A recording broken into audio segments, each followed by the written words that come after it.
नमस्ते, प्रणाम भैया। हम हैं गुंजन सिंह और आप लोग जानते ही हैं कि कल 9 मई को बड़े भैया श्री पवन सिंह जी का नॉमिनेशन है काराकाट लोकसभा से निर्दलीय प्रत्याशी के रूप में।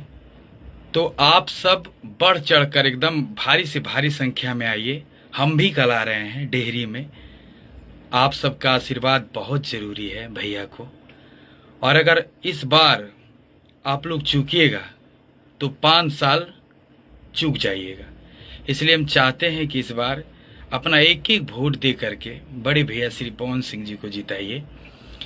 नेता नहीं चुनिए, बेटा चुनिए इस बार, क्योंकि बेटा रहेगा तो आपसे झोला कभी टंगवाएगा नहीं, खुद लेकर के चलेगा।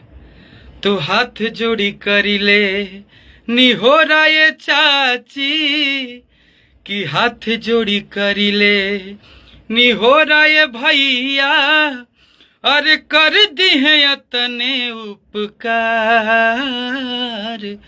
वोट मांगे बेटावा तुहार ये चाची हो, वोट मांगे बेटावा तुहार।